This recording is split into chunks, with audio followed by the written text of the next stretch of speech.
बिहार वासियों ने मैथिल रीति रिवाज से मनाया सरस्वती महोत्सव। दिल्ली एनसीआर में बसंत पंचमी का आयोजन हुआ, धूमधाम से किया गया। मैथिली समुदाय के लोगों ने मैथिल रीति रिवाज से मां सरस्वती की पूजा अर्चना की। इस दौरान कई जगह पूजा के साथ साथ विभिन्न तरह की सामाजिक गतिविधियां भी देखने को मिली। दिल्ली के पश्चिमी विनोद नगर में ए ब्लॉक में पहली बार सरस्वती पूजा का आयोजन किया गया। इसका आयोजन मैथिली प्रसंग ट्रस्ट व परी मैट्रिक्स ग्रुप ने साक्षात आयोजन किया गया। मैथिली यूथ परिषद में सरस्वती जन्मोत्सव 2022 का सफलतापूर्वक आयोजन किया गया।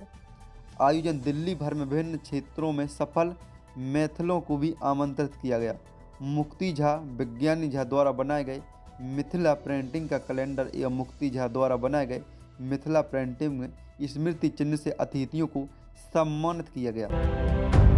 विद्यापति मैथिली युवा मंच के द्वारा इस बार भी सरस्वती पूजा का आयोजन किया गया। इस अवसर पर संस्था संचालित BMYM डिस्पेंसरी द्वारा स्वस्थ परामर्श कैंप एवं BMYM एकेडमी द्वारा छात्र छात्राओं के बीच विभिन्न तरह की प्रतियोगिता का आयोजन किया गया। संस्था द्वारा हालांकि नृत्य, गायन, प्रश्नोत्तरी, चित्रकला आदि का भी आयोजन किया गया।